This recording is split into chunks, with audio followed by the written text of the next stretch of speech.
بسم اللہ الرحمن الرحیم نحمدہ ونصلی علی رسولہ الکریم۔ جناب اسپیکر، یہ تو ماہر قوانین جانے کہ آج جو ترمیم لائی جا رہی ہے اس کی قانونی ضرورت کتنی ہے اور کتنی نہیں، یا ہے بھی اور نہیں۔ لیکن اس قسم کی جو قانون سازیاں ہیں جناب اسپیکر، اس کا ایک اپنا پس منظر بھی ہے، اس کی ماضی بھی ہے اور طویل ماضی ہے۔ دہشت گردی کے حوالے سے، دہشت گردی کے خلاف جنگ یہ صرف پاکستان میں نہیں، عالمی سطح پہ شروع ہوئی تھی، اور دہشت گردی کے خلاف جنگ کی قیادت امریکہ بہادر خود کر رہا تھا کہ مشرف گورنمنٹ نے اس اتحاد کا حصہ ہونے کا فیصلہ کیا تھا، اور اس کے بعد دہشت گردی کے ساتھ ساتھ یہاں پر بدعنوانیوں کے خلاف، کرپشن کے خلاف نیب قوانین بنائے گئے۔ مجھے تعجب اس بات پر ہے کہ کبھی کسی قانون دان نے یا کبھی کسی اس تمام تر تاریخ اور اس تمام تر ماضی میں، اس تمام تر قانونی چارہ-جوئیوں میں اس نقطے کو کبھی دیکھا ہے کہ ہم نے اس قانون سازی کے تحت پاکستان کے ہر فرد کو، پاکستان کے ہر شہری کو پیدائشی مجرم قرار دے دیا ہے۔ پاکستان کا ہر شہری اس وقت پاکستان میں مجرم ہے۔ حکومت اور ادارے جب چاہیں بغیر پوچھے کسی شخص کو بھی گرفتار کر سکتی ہیں، اور گرفتار کر لینے کے بعد پھر اس کو ثابت کرنا ہوگا کہ میں گناہگار نہیں ہوں۔ یہ شریعت کے لحاظ سے کہاں ہے، یہ انسانیت کے لحاظ سے کہاں ہے؟ اس کا نشانہ صرف پاکستانی قوم کو کس طرح بنا دیا گیا ہے، اور پھر ہماری طرح کے کچھ کمزور ممالک، ترقی پذیر ممالک، ان کے کچھ حوالے بھی دیے جاتے ہیں کہ یہ قانون فلاں ملک میں ہے۔ غلط قانون کو بطور نظیر پیش نہیں کیا جا سکتا۔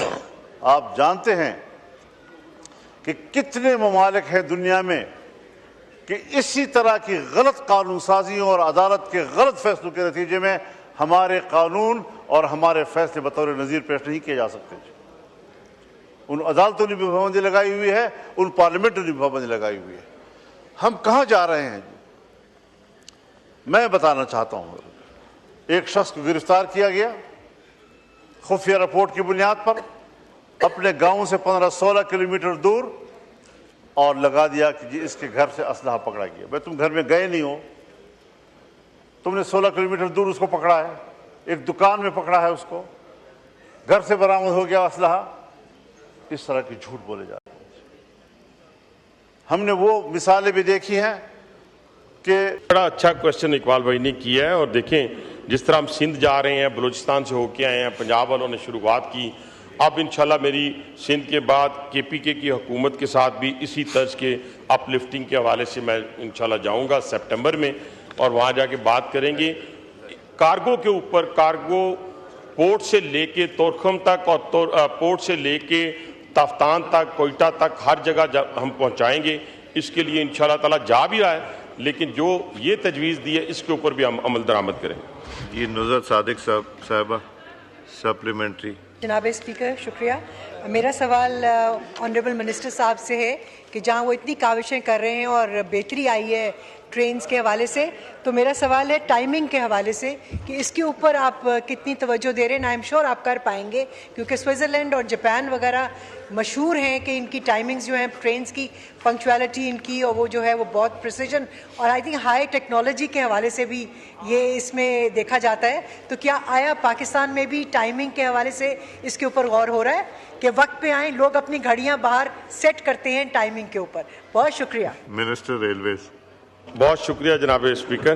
جناب اسپیکر، سوئٹزرلینڈ کی بات کی گئی اور ماشاءاللہ بہت زبردست قسم کے، اس وقت تو میں پاکستان میں رہتے ہوئے یہ جو پاکستان کا بگڑا ہوا اس وقت انسٹیٹیوشنز ہے جو بہت دہائیوں سے خراب ہے، اس کی بہتری کے لیے بات کر رہا ہوں. اور میری بہن نے بڑی بات کی کہ جب میں نے قلمدان سنبھالا تو میں نے 3 چیزوں پہ فوکس کیا. میں نے لوگوں کی طرح آ کے یہ نہیں کہا کہ آسمان سے تارے توڑ کے لاؤں گا, یہ بنا دوں گا, بلٹ ٹرین چلا دوں گا. میں نے 3 چیزوں پہ پنکچویلٹی کی بات کی, کلیننس کی بات کی اور فوڈ کوالٹی کی بات کی. اور ساتھ ساتھ پھر ہم انفراسٹرکچر پہ بھی کوشچن آئیں گے, میں ادھر بات کروں گا. جب میں آیا تو پنکچویلٹی تھی 46%, آج الحمدللہ 83-86% ہے. لاہور راولپنڈی 95% ہے, فیصل آباد لاہور جو ہے وہ تقریباً 90% ہے.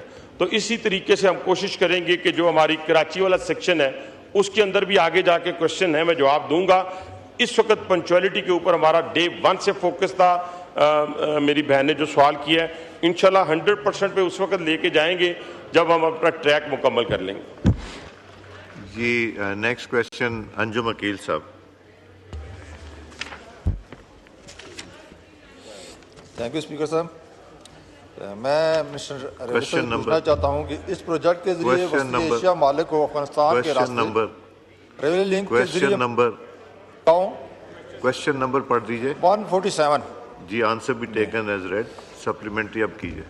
میں یہ کوشچن منسٹر صاحب, یہ کوشچن ہے میرا کہ یہ جو ایشیائی مالک کو افغانستان کے راستے ریلوے لنک کے ذریعے پاکستان کی بندرگاہوں کو ملایا جا رہا ہے, یہ پروجیکٹ کب شروع ہوگا اور کتنے عرصے میں مکمل ہوگا, اور اس کی کتنی کاسٹ آ رہی ہے, اور یہ کیا پاکستان کا اپنا پروجیکٹ ہے یا جوائنٹ وینچر ہے؟ جی minister for railways Hanif Abbasi صاحب. بہت شکریہ جناب اسپیکر. جناب اسپیکر, میرے بھائی نے بڑا اچھا کوشچن ڈالا ہے تاکہ پوری قوم کو پتہ چلے کہ پاکستان ریلوے میں ان 4 سے 5 مہینوں میں کیا انقلابی اقدامات اٹھائے ہیں. صرف کلیننس پہ, پنکچویلٹی پہ تو بات کی ہم نے, لیکن ہم انفراسٹرکچر پہ بھی بات کر رہے ہیں جو بیسک ہے. تو اس کے لیے وزیر اعظم پاکستان کو یہ کریڈٹ جاتا ہے جناب اسپیکر کہ آج سے جب پی ڈی ایم کی گورنمنٹ تھی تو اس وقت ازبکستان وہ گئے اور وہاں پہ جا کر انہوں نے کہا کہ ہم ریجنل کنیکٹیوٹی چاہتے ہیں تاکہ ہماری رسائی جو ہے سینٹرل ایشیا اور وہاں سے پھر رشیا اور یورپ تک ہو. اس کے لیے پھر ڈیوٹی جو لگی وہ ڈی پی ایم کی لگی, ڈپٹی پرائم منسٹر صاحب کی لگی. ان کی دن رات محنت کے نتیجے میں آج سے کوئی 1 ماہ پہلے یا 20 دن پہلے میں اور ڈپٹی پرائم منسٹر صاحب کابل گئے.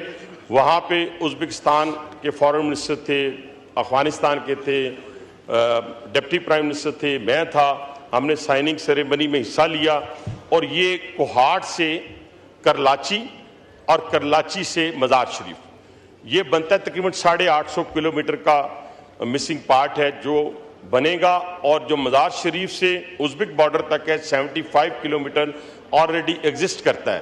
تو ہم جب یہ مکمل کر لیں گے, اس کی فیزیبلٹی رپورٹ جو ہے 31 دسمبر تک مکمل ہو جائے گی. سر $5 ملین ہم نے بجٹ میں رکھ دیے ہیں. اس بجٹ میں $5 ملین جو ہے وہ رکھے ہیں ازبکستان نے. افغانستان ہمیں سیکیورٹی دے گا جی. اور یہ ہم انشاءاللہ تعالیٰ جو پروجیکٹ ہے ہمیں جو امید ہے اسی دوران یہ $10 بلین کا ہے, 10 ارب ڈالر جسے کہتے ہیں اس کا ہے. تو اسی دوران ہم یہ جو ہماری ہے فائنینسنگ اس کو ہم ارینج کریں گے. کہاں سے کریں گے وہ ہمیں پتہ ہے, یہاں اس وقت قبل از وقت بتانا مناسب نہیں ہے. تو انشاءاللہ تعالیٰ ہم نیکسٹ ایئر اس کی کوشش کریں گے کہ اس کا ڈیٹیل ڈیزائن وغیرہ بنا کے تو اس کے اگلے سال کے اینڈ تک اس کی گراؤنڈ بریکنگ کریں. Thank you so much.